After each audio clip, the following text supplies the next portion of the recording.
Jake Morrison was having a bad day. It was the kind of day where everything that could go wrong did go wrong.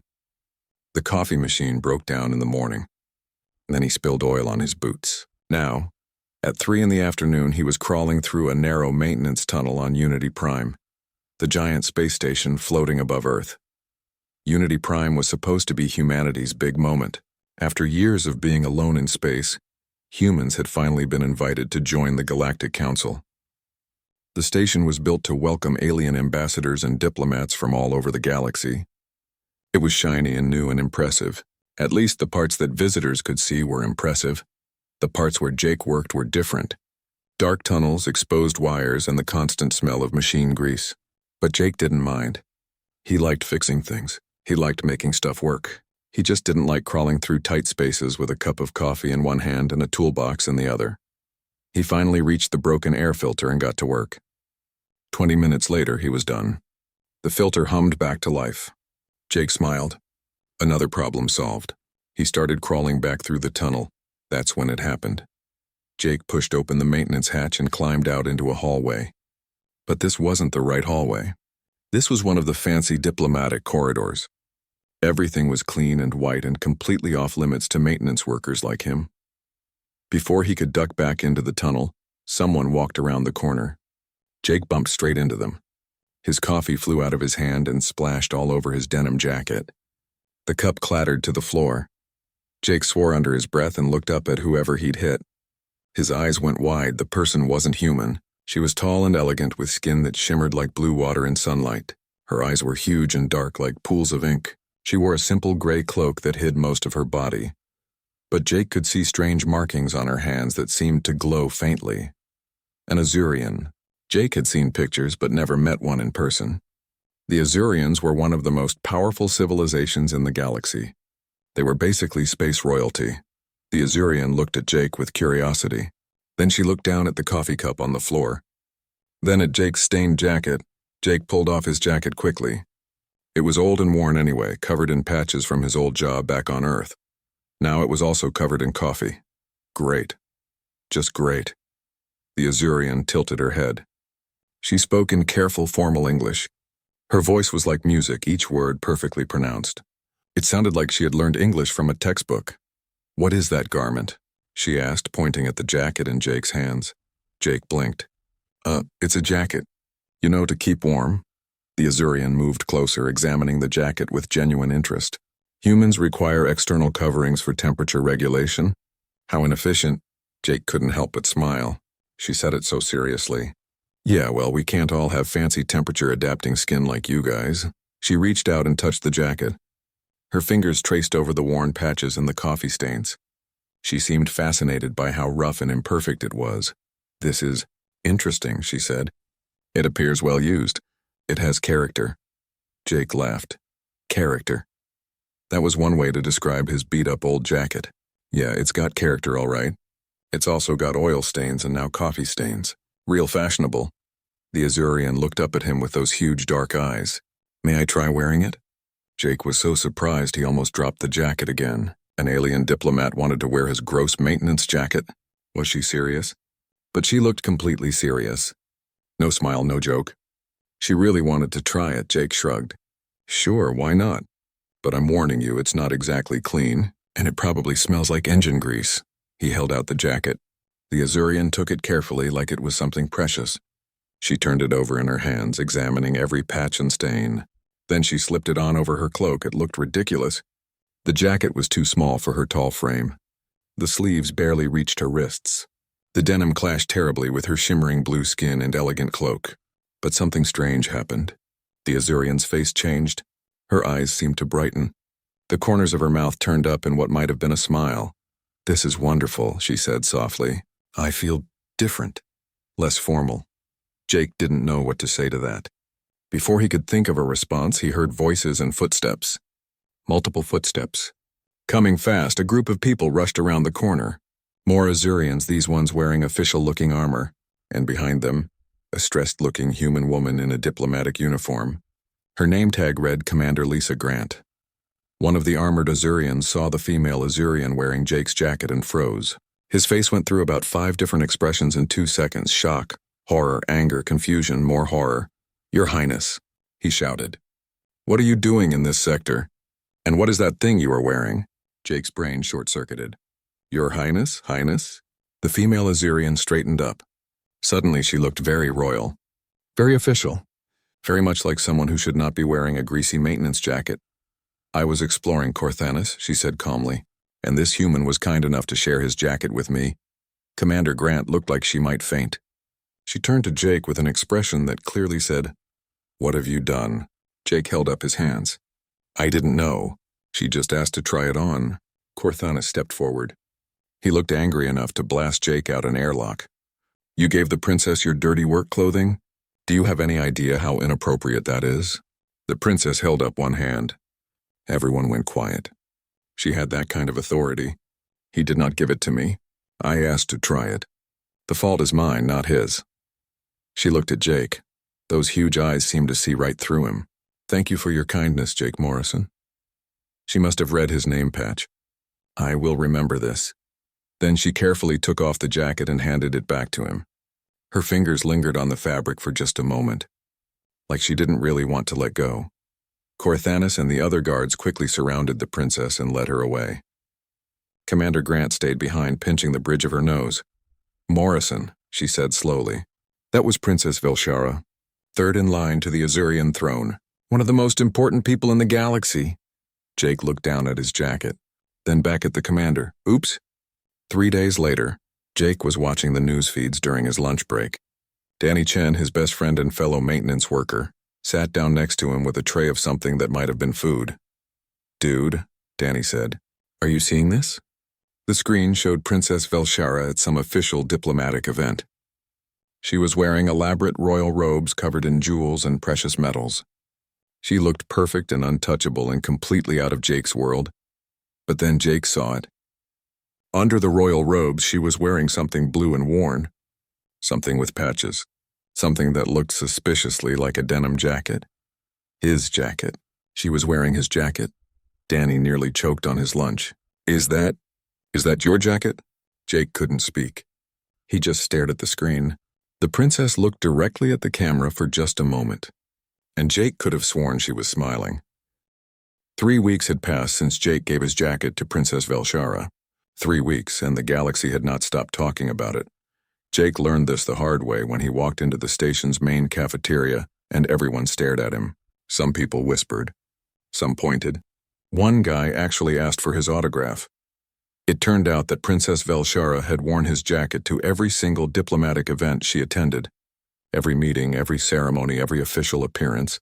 She wore it over her fancy royal clothes like it was the most natural thing in the world. The galactic news channels were obsessed with it. Fashion experts tried to understand it. Political analysts wrote long articles about what it meant. Some Azurian nobles were reportedly furious, but the princess just kept wearing the jacket. Jake tried to avoid the attention. He kept his head down and focused on his work. But it was hard when reporters kept trying to interview him, and fashion designers kept sending him messages about starting a clothing line. Commander Grant called him to her office one morning. Jake thought he was in trouble again, but Grant just looked tired. Morrison, I'm assigning you to cultural liaison duty, she said. Jake frowned. What does that mean? It means keep doing your job, but also try not to cause any more international incidents. And if any aliens ask you about human customs, be nice. You're apparently a cultural ambassador now. She rubbed her temples. I can't believe I'm saying this. That afternoon, Jake received a message on his work tablet. An official message encrypted and marked as high priority. His hand shook a little as he opened it. The message was from Princess Velshara. It was written in very careful, formal English. Jake could almost hear her voice as he read it. Dear Jake Morrison, I wish to express gratitude for your kindness. In my culture, when one shares their protective covering during a first meeting, it signifies trust and acceptance without judgment of status. You did not know who I was, yet you offered me something personal. This has not happened to me before. I find your jacket comfortable. It smells of machinery and something called coffee. These are new experiences for me. I hope I have not caused you trouble. Your friend, if I may be so bold, Velshara. Jake read the message 3 times. Then he wrote back.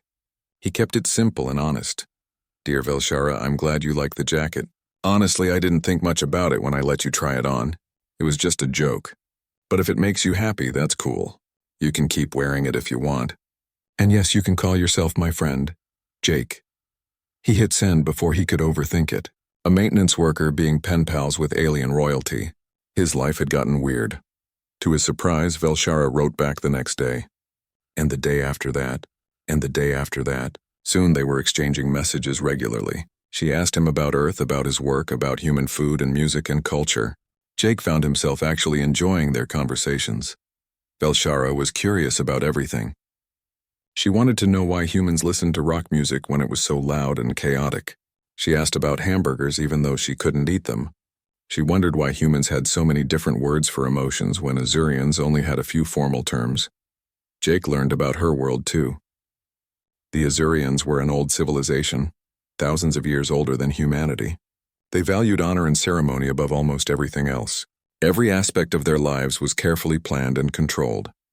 Every gesture had meaning. Every piece of clothing was symbolic. Velshara had been raised to be perfect. Every word she spoke was measured. Every action was calculated. She had tutors and advisors who trained her from childhood to be the ideal princess. She never got to just be herself. That's why the jacket meant so much to her. It was meaningless.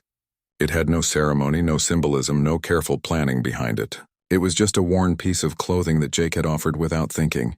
It was the first honest, spontaneous thing anyone had given her in years. In Azurian court, she wrote in one message, "Every thread of my clothing means something.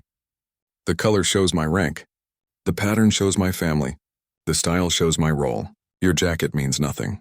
It is gloriously meaningless. When I wear it, I can pretend just for a moment that I am not a princess, that I am just Velshara." Jake didn't know how to respond to that. It made him sad and happy at the same time. Sad that she lived such a controlled life. Happy that his stupid old jacket could give her some freedom.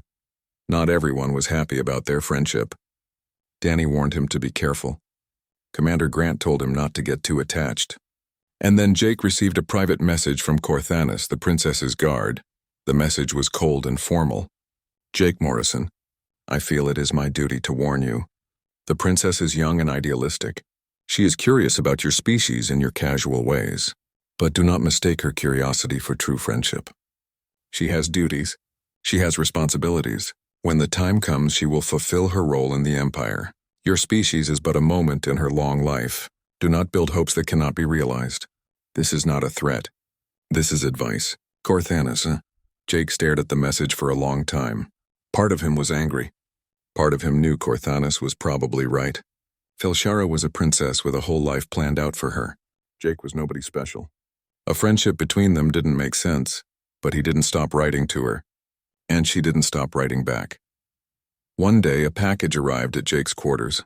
It was delivered by official courier, sealed with Azurian royal symbols. Jake opened it carefully. Inside was a piece of fabric unlike anything he'd ever seen. It shimmered with colors that seemed to shift and change, blues and greens and purples that moved like water. It was a ceremonial sash, the kind that Azurian royals wore for important occasions. There was a note with it, written in Velshara's careful handwriting. "Dear Jake, you gave me something meaningful. Please accept this exchange. In my culture, it is important to return gifts with equal value, though I must warn you, this sash is far less comfortable than your gift to me. It is stiff and formal and very uncomfortable, but it is worth many human credits if you wish to sell it. I hope you will keep it instead. It is a symbol of our friendship." Velshara, Danny nearly fainted when he saw the sash. "Dude, that thing is probably worth millions, seriously. Azurian ceremonial garments are crazy expensive." Jake hung the sash on his wall. He had no intention of selling it. Every time he walked past it, he smiled. It reminded him that somewhere in the galaxy, a princess was wearing his beat-up old jacket and feeling free. The messages continued. Velshara told him about her seven-mooned homeworld and the ancient poetry her people wrote. She described the palace where she lived, with walls made of crystal that sang when the wind blew through them. She talked about the pressure of being royal, of always having to be perfect. Jake told her about Earth, about mountains and oceans and cities full of noise and life. He told her about fixing things with duct tape and the satisfaction of making broken machinery work again. He told her about the small joys of being nobody important, of being free to make mistakes. They were from different worlds in every possible way, but somehow they understood each other.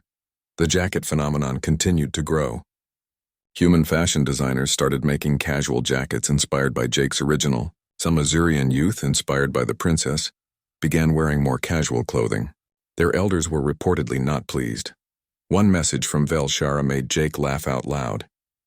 "I have started a fashion revolution, apparently. The young Azurians on the homeworld are wearing human-style clothes now. My mother is very upset. She says I am corrupting our culture, but I have received many messages from young people thanking me. They say I gave them permission to be less formal. I think that is good. Do you think that is good, Jake?" Jake wrote back immediately. "Yeah, that's good. Everyone should get to be comfortable sometimes. Even princesses." Months passed. The messages kept coming. Jake found himself checking his tablet more often than he probably should. He told himself it was just a nice friendship. Nothing more, but Danny gave him knowing looks and Grant shook her head whenever Jake smiled at his tablet. Then one day Jake received an official invitation. Princess Velshara was returning to Unity Prime for a major diplomatic summit, and she had specifically requested that Jake Morrison be part of the human cultural delegation. Grant called him to her office again. She looked both excited and terrified. "Morrison, this is huge. The princess asked for you by name. This could be great for human-Azurian relations, or it could be a disaster. Please don't mess this up." Jake swallowed hard. "When does she arrive?" 2 weeks. I'm assigning you to diplomatic protocol training. You need to learn how to act around royalty." The next 2 weeks were a blur. Jake had to learn how to bow properly, how to address Azurian nobles, what topics to avoid in conversation. Danny helped him practice, laughing the entire time. "Dude, you're going to meet an actual princess," Danny said. "And she's wearing your jacket. This is the weirdest thing that has ever happened." Jake couldn't argue with that. He was a maintenance worker who fixed air filters and water recyclers. He had no business being part of diplomatic delegations, but apparently giving away a coffee-stained jacket had made him some kind of cultural bridge. The night before Velshara's arrival, Jake couldn't sleep. He kept wondering what it would be like to see her in person again. Would she still wear the jacket? Would she even remember him beyond their messages? He got his answer the next day when the Azurian delegation arrived at Unity Prime. Jake stood in the arrival bay with the rest of the diplomatic delegation. His palms were sweating. He had changed his uniform 3 times that morning before Danny told him to stop being ridiculous. The Azurian ship docked with a hiss of pressurizing air. The doors opened. Guards came out first, their armor gleaming under the station lights. Then advisors and officials, all looking very serious and important. And then Princess Velshara stepped through the doorway. She wore elaborate royal robes that flowed behind her like water. Jewels sparkled on her arms and neck. Her blue skin seemed to glow. She looked every bit the powerful princess she was, but over all of it she wore the jacket. Jake's old worn patched denim jacket. It looked completely out of place with the fancy robes, and somehow that made it perfect. Velshara's eyes scanned the waiting delegation. When she saw Jake, something changed in her expression. Her formal mask slipped for just a second. She smiled. A real, genuine smile that made her look younger and happier. The official greeting ceremony seemed to take forever. Speeches were made. Hands were shaken. Protocol was observed. Jake stood in the back trying to stay out of the way. But he could feel Velshara looking at him throughout the whole thing. Finally, the ceremony ended. Velshara was supposed to be escorted to her luxury quarters in the diplomatic wing. Instead, she walked straight over to Jake. "Jake Morrison," she said in that careful, formal voice. But her eyes were warm. "Thank you for coming." Jake remembered his protocol training. He bowed, not too deep, not too shallow. "It's good to see you again, Your Highness." She made a small face. "Please, in private, you may call me Velshara. Or just Vel, as you do in your messages." Corthanis stepped forward, looking unhappy as usual. "Your Highness, we should proceed to your quarters. You need to prepare for this evening's reception." Velshara turned to her guard. When she spoke, it was with the voice of someone who expected to be obeyed. "Corthanis, I wish to tour the station. The real station, not just the diplomatic areas. Jake Morrison will be my guide." A wave of shocked murmurs went through both delegations. Corthanis looked like he'd been slapped. "Your Highness, that is highly irregular. The maintenance and work areas are not suitable for someone of your status. That is precisely why I wish to see them, Velshara said calmly. I have seen enough suitable places. I want to see where real people work and live. Commander Grant looked like she might have a heart attack. But what could she do? You didn't say no to a princess, especially not one who was helping improve relations between species. So Jake found himself giving an alien princess a tour of Unity Prime's less glamorous areas. Corthanis and 2 other guards followed close behind, looking unhappy about the entire situation. Jake took her to the maintenance levels first. He showed her the engine rooms where teams kept the station's massive reactors running. He explained how the air recycling systems worked. He introduced her to other maintenance workers who stared at the princess in her fancy robes and worn jacket, like she was a hallucination. Velshara asked questions about everything. She wanted to know how things worked, why they broke, how people fixed them. She seemed genuinely fascinated by the ordinary work that kept the station functional. Then Jake took her to the recreation areas. The gym where off-duty workers played basketball. The common room where people gathered to watch movies and play games. The hydroponic garden where someone had started growing tomatoes and peppers because they missed earth food. In the garden, Velshara bent down to examine a tomato plant. She touched the leaves gently. This is remarkable. You grow food for pleasure, not just necessity? An older woman tending the plant smiled. Reminds us of home. Plus, fresh tomatoes taste better than the replicated stuff. The woman didn't bow or act formal. She just treated Velshara like another person. Jake saw something shift in the princess's expression. She looked happy. Really happy. They ate lunch in the station's main cafeteria. Velshara couldn't eat most human food, but Jake convinced the kitchen staff to prepare some Azurian nutrient supplements. Then he mixed them with fruit juice. Congratulations, he said, handing her the strange purple smoothie. I just invented the first human Azurian fusion drink. Fair warning, it's probably terrible. Velshara took a sip. Her face went through several interesting expressions. Then to Jake's surprise, she laughed. A real laugh, not the polite social laugh he'd heard her use during the ceremony. You are correct, she said, still smiling.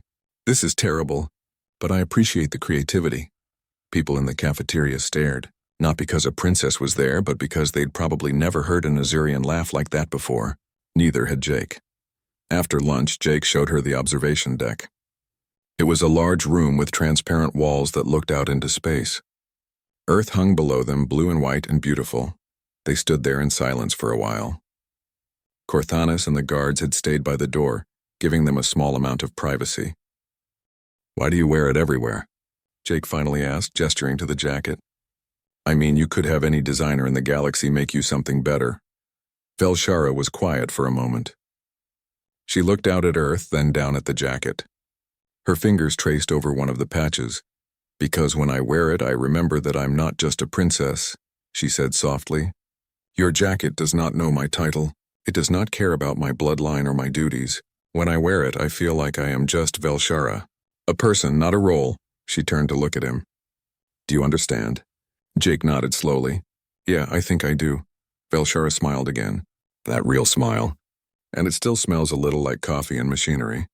It reminds me that somewhere in this vast galaxy, there is a human who saw me as just another person. That is a gift beyond measure, Jake Morrison. Jake didn't know what to say to that. He felt his face getting warm. It was just a jacket, he mumbled. To you, perhaps. To me, it is freedom. They stayed on the observation deck for a long time, just talking. Velshara told him about the diplomatic summit and how boring most of it would be. Jake told her about the new air filter system he was installing. It should have been the most mismatched conversation in the galaxy. But somehow it worked. Eventually, Corthanis approached. Your Highness, you must prepare for the evening reception. We are already behind schedule. Velshara sighed. The mask started to come back. The formal princess replacing the real person. Of course. Thank you, Corthanis, she turned to Jake. Thank you for the tour. It was the most enjoyable afternoon I have had in a very long time. Anytime, Jake said. Then, because he was an idiot, he added, maybe tomorrow I can show you the waste recycling systems. Really exciting stuff. Velshara laughed again. I would genuinely enjoy that. The next few days fell into a pattern. Velshara attended her official meetings and ceremonies during the mornings and evenings. But in the afternoons she would find Jake and they would explore more of the station together. He showed her everything. The storage bays where supplies were kept. The medical facilities where doctors from a dozen species worked together. The schools where human children and alien children learned side by side. The small chapel where people went to pray or just think quietly. Everywhere they went, people treated Velshara less like a princess and more like Jake's friend. They waved hello. They made small talk. They complained about their jobs and shared jokes and acted normal. Jake realized that this was what Velshara had been missing her whole life. Not luxury or power or respect, just normal human connection.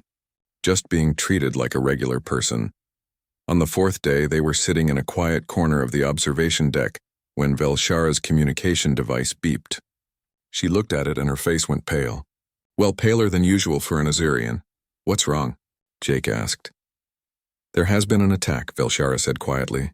One of our colony worlds. Many casualties. She stood up, suddenly all business. The princess was back in full force. I must return home immediately. My family needs me. The next few hours were chaos. The diplomatic summit was cut short. The Azurian delegation prepared for immediate departure. Jake watched from the sidelines, feeling useless. He managed to catch Velshara for a moment before she boarded her ship. She looked stressed and worried and very much like the weight of her responsibilities had crashed back down on her. I'm sorry our time was cut short, she said formally, then quieter. I wish I could stay longer. It's okay, Jake said. You have to take care of your people. That's important. Velshara looked at him for a long moment. Then she did something unexpected. She took off the jacket. Keep this safe for me, she said, handing it to him. I will return for it. This is my promise. Jake took the jacket carefully. It smelled like Azurian perfume mixed with his old coffee and oil stains, a weird combination that somehow worked. If I send you another message, will you respond? Velshara asked. Always, Jake said. She smiled one last time. Then she boarded her ship and was gone. Jake stood in the empty docking bay holding the jacket. Danny found him there an hour later. You okay, man? Danny asked. Jake looked down at the jacket. Yeah, I think so. She said she'd come back for it. And you believe her? Jake thought about the past few days. About Velshara laughing in the cafeteria. About her face lighting up when she saw ordinary people doing ordinary things. About how she treated a worthless jacket like it was the most valuable thing in the universe. Yeah, he said. I do. 2 months passed without a word from Velshara. 2 long, quiet months where Jake checked his messages every day and found nothing. The news from the Azurian Empire was not good. The colony attack had been the start of something bigger. A territorial dispute with a neighboring power had turned into open conflict. The Azurian military was mobilizing. The royal family had withdrawn from all public appearances. Jake kept the jacket in his quarters. Sometimes he would take it out and look at it, wondering if Velshara was okay, wondering if she even remembered him now that real problems had taken over her life. Danny noticed. Of course Danny noticed. They'd been friends for too long. You miss her, Danny said one day. It wasn't a question. Jake shrugged. He was rewiring a control panel and didn't look up. She's dealing with a war. I'm just a maintenance guy she met once. It was always temporary. But you still miss her, Jake didn't answer. He didn't need to. Commander Grant called him to her office 3 weeks later. She looked tired. The whole diplomatic corps had been working overtime dealing with the Azurian crisis. I probably shouldn't tell you this, Grant said slowly. But I think you deserve to know. Jake's stomach dropped. What happened? Is Velshara okay? She's fine, physically. Grant pulled up something on her screen. Intelligence reports say the Azurian royal family is arranging a marriage alliance. Princess Velshara is being matched with a prince from the Keltharian Empire. It's a political move to secure military support. The words hit Jake like a punch to the gut. When? The wedding is scheduled for 3 months from now. Big ceremony, very official.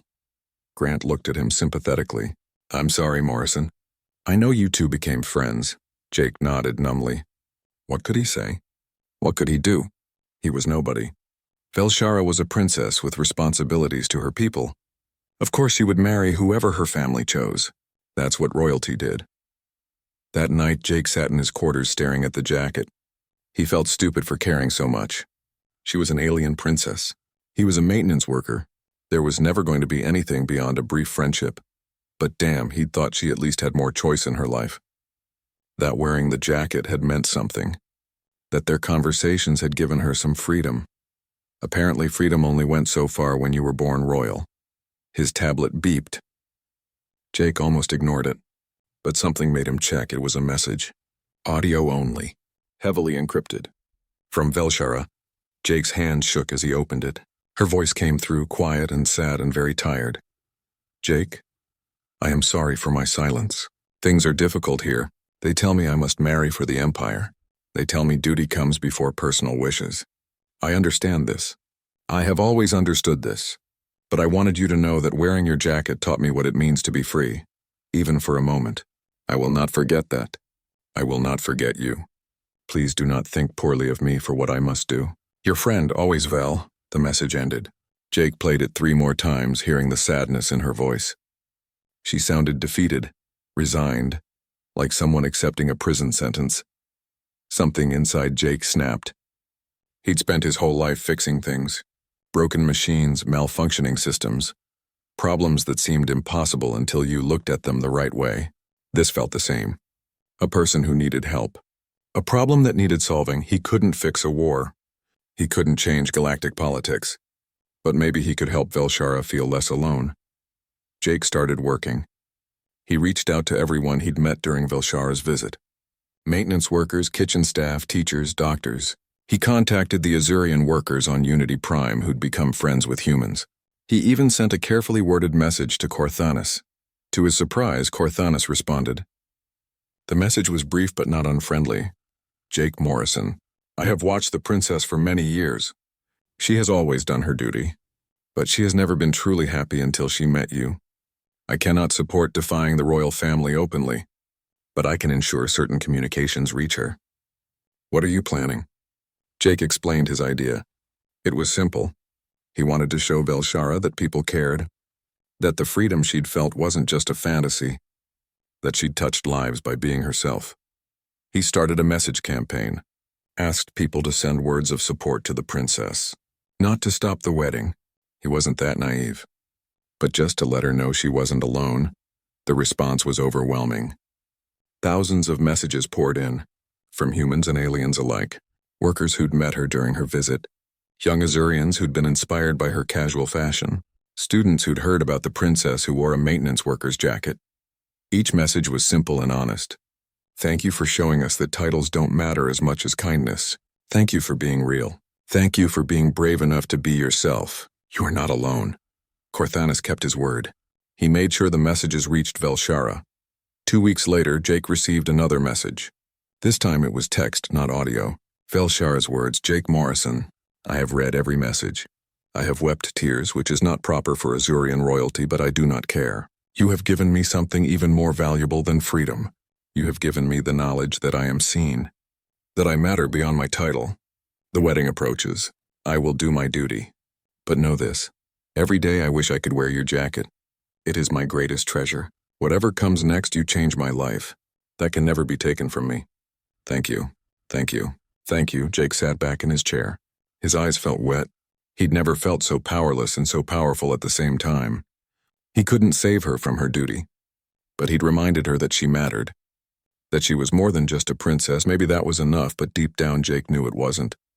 Not for him. Not really. He made a decision. Probably a stupid decision. But he'd been making stupid decisions since the day he met her. Jake requested leave from his posting. 2 weeks. Personal time. Commander Grant looked at his request and then looked at him. You're going to the Azurian homeworld, aren't you? She asked. Jake didn't deny it. She said she'd come back for the jacket. Maybe I should save her the trip. Grant was quiet for a long moment. Then she approved the leave. Go. Even if you can't change anything, she should know someone cares enough to try. But Morrison, be careful. You're walking into a situation you don't fully understand. I know, Jake said, but I have to do this. Danny thought he was crazy when he told him. Dude, what are you going to do? Storm the palace and stop the wedding? This isn't a fairy tale. This is real life with real political consequences. I'm not going to stop the wedding, Jake said. I'm just going to return her jacket. She asked me to keep it safe. I'm keeping my promise. That's the dumbest excuse I've ever heard. Probably. But it's true. Jake booked passage on a civilian transport heading toward Azurian space.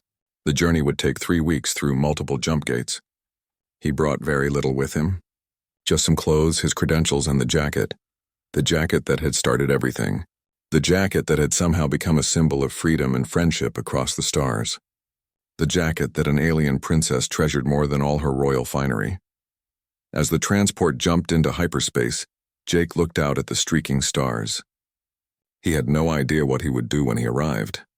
He had no plan beyond getting there, but Velshara had kept her promise to remember him. The least he could do was keep his promise to her. The wedding was in 3 weeks. Jake would arrive just in time. The Azurian homeworld was unlike anything Jake had ever seen. The capital city rose from vast turquoise oceans, all crystalline towers and flowing architecture that seemed to grow rather than be built. Everything glowed with bioluminescent light. It was ancient and beautiful and completely overwhelming. Jake felt completely out of place. He was wearing his maintenance uniform because it was the nicest thing he owned. He carried the jacket in a simple bag. He had no invitation, no contacts, no way to get anywhere near the royal palace, but he'd gotten this far. He'd figure something out. He sent a message through encrypted channels to Corthanus. He didn't expect a response, but to his surprise he got one within hours. "Meet me at the public gardens outside the palace district tonight, come alone." Jake went. The gardens were beautiful in the moonlight. 7 moons, just like Velshara had told him. They cast strange shadows over the alien plants. Corthanus appeared from the shadows like a ghost. He looked at Jake with an expression that might have been respect or might have been pity. "You should not be here," Corthanus said. "The wedding is tomorrow. The princess has accepted her fate." "Has she?" Jake asked. "Or has she just done what everyone expected?" Corthanus was silent for a long time. Then he said something Jake didn't expect. "Come with me. There is something you must see." He led Jake through hidden passages into the palace grounds. They moved through gardens and corridors until they reached a small private space. A sanctuary. There, carefully arranged on display stands, was a collection of human objects. A coffee cup, a picture of Earth, a music player, and printed copies of hundreds of messages. All the messages Jake had helped gather. "She comes here when court life becomes too much," Corthanus explained quietly. "She calls it her human space. No one else knows about it. I have guarded this secret." Jake felt his throat tighten. This was what she did to stay sane. To remember that she was more than just a title. "Why are you showing me this?" he asked. Corthanus looked at him seriously. "Because you gave her more than a jacket. You gave her permission to be herself. Tomorrow she will marry a prince she has never met. She will fulfill her duty, but she deserves to know that someone came, that someone cared enough to try." He paused. "I cannot help you more than this, but I will not stop you either." Jake understood. Corthanus was bound by duty, but within those bounds he was doing what he could. "Thank you," Jake said, "for taking care of her." Corthanus nodded once. Then he disappeared back into the shadows, leaving Jake alone with Velshara's secret sanctuary and the weight of tomorrow's wedding. The wedding day arrived with perfect weather. 7 moons hung in the morning sky, a sign of good fortune in Azurian culture. The entire capital city was decorated for the celebration. Billions across the galaxy would be watching the ceremony. Jake wasn't allowed anywhere near the palace, of course. He watched from a public viewing area with thousands of other citizens. Large screens showed the preparations, the elaborate decorations, the arriving dignitaries, the perfect ceremony that had been planned down to the smallest detail. He clutched the jacket in his bag. He still didn't know what he was going to do with it. Return it somehow? Leave it as a message? The whole trip suddenly seemed pointless. What had he been thinking? That he could change anything? The ceremony began. Music filled the air, strange and beautiful. The groom arrived first, a Keltharian prince in elaborate armor. He looked powerful and important, and completely wrong for Velshara. Then the princess appeared. Velshara looked magnificent. She wore traditional Azurian wedding robes that flowed like water. Jewels covered her from head to toe. Her face was painted with ceremonial markings. She looked like a work of art. Beautiful, perfect, and completely untouchable. But Jake could see her eyes.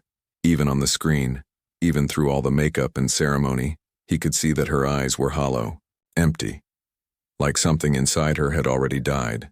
The ceremony proceeded with perfect precision. Ancient words were spoken.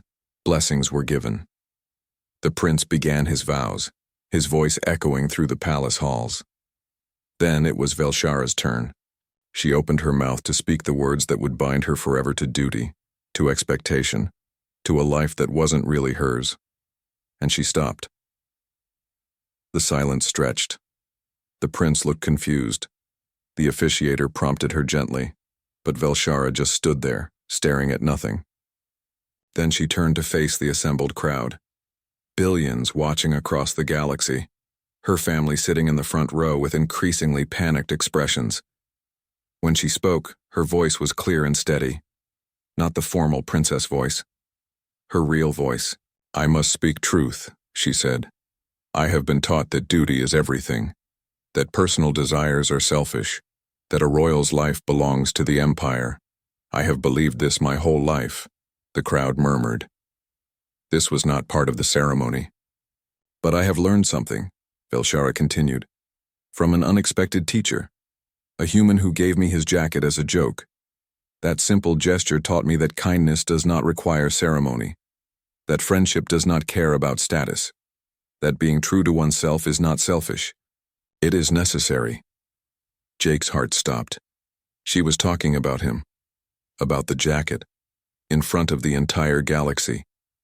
"I cannot marry someone I do not love," Velshara said.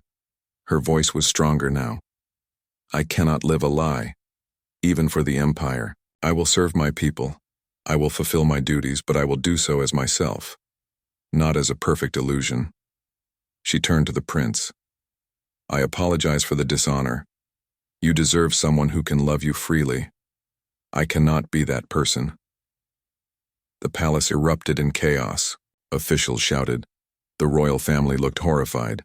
Guards moved forward, uncertain what to do. The prince stood frozen, probably trying to process what had just happened. Velshara reached up and removed the elaborate wedding crown. She set it down carefully on the altar. Then she gathered up her robes and walked away, not running, walking with dignity, but walking away nonetheless.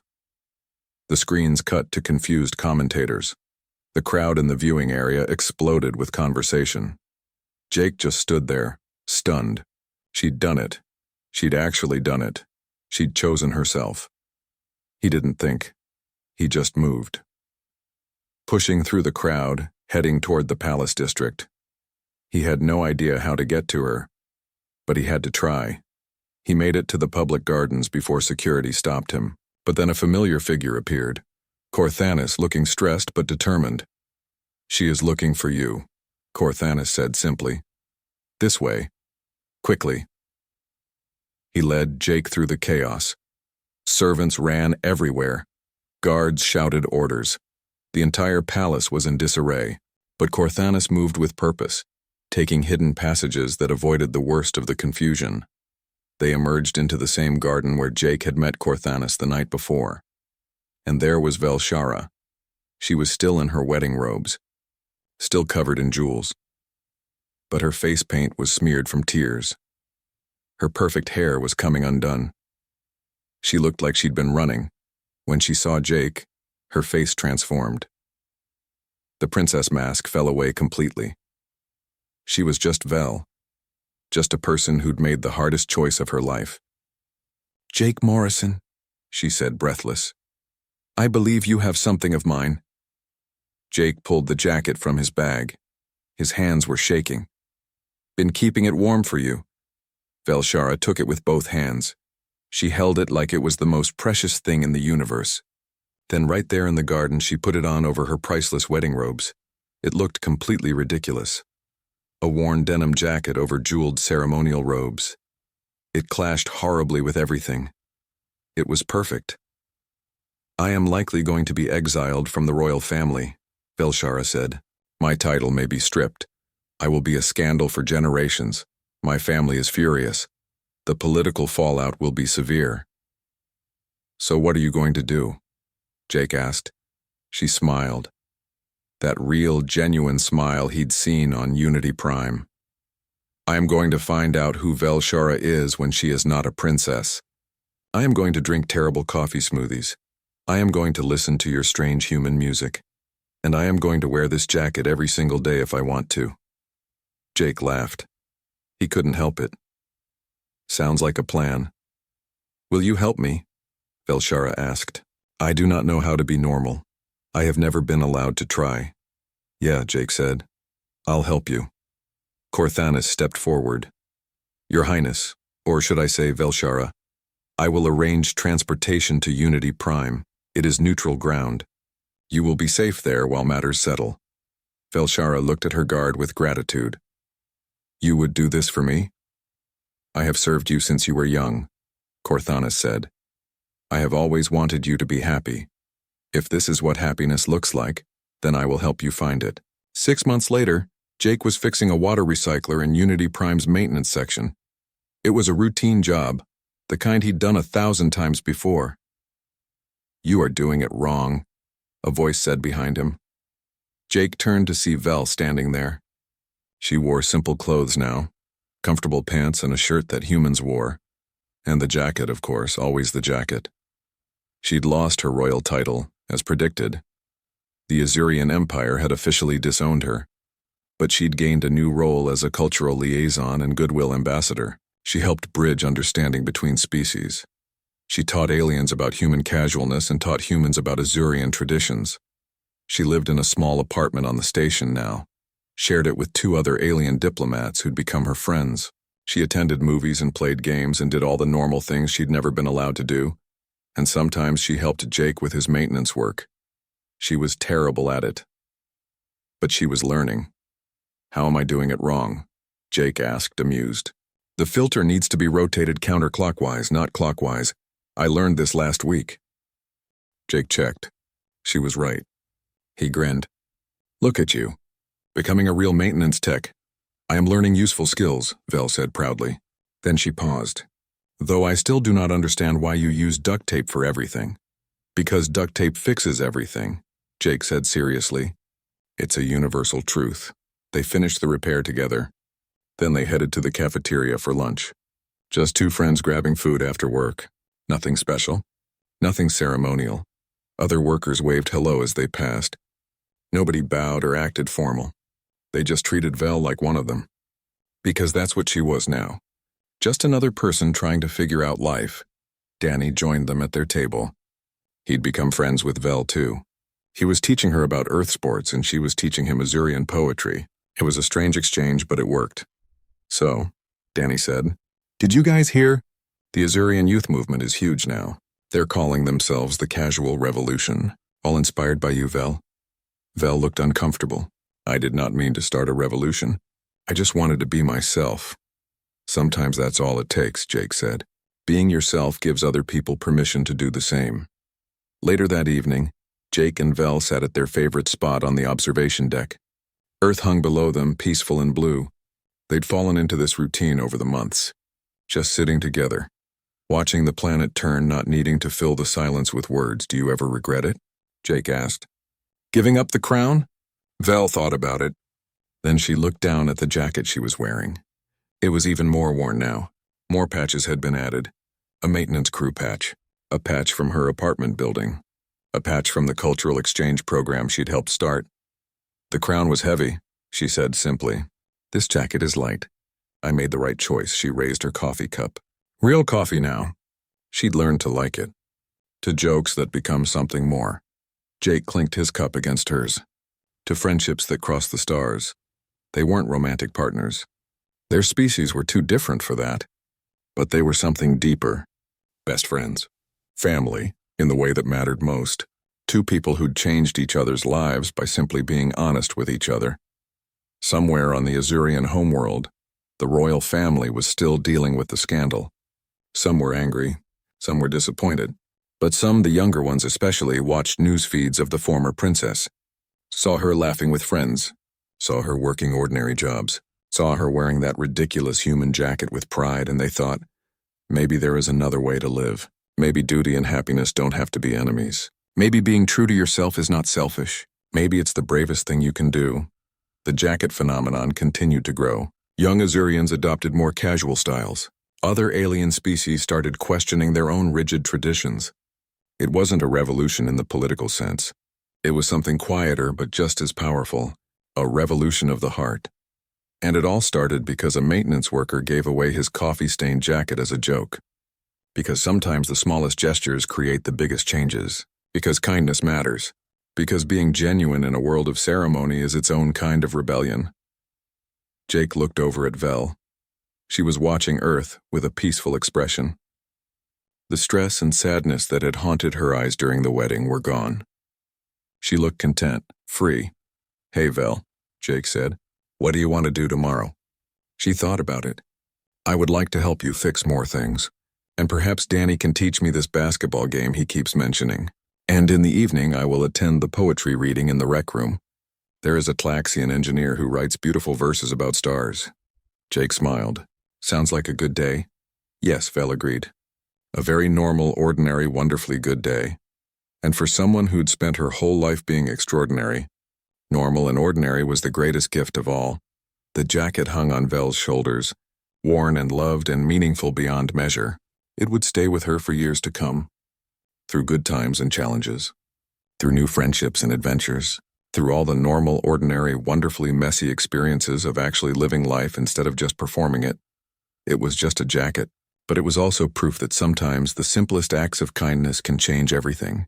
That friendship doesn't need ceremony or protocol. That being yourself, truly and honestly yourself, is the most revolutionary thing you can do. Jake Morrison never expected to change the galaxy. He just wanted to fix things and maybe make people smile along the way. But in giving away his jacket, in treating an alien princess like a regular person, in being genuinely kind without expecting anything in return, he'd done exactly that. Sometimes the heroes aren't the ones with crowns or power or grand plans. Sometimes they're just maintenance workers who share what they have and see people for who they really are. And sometimes that's more than enough.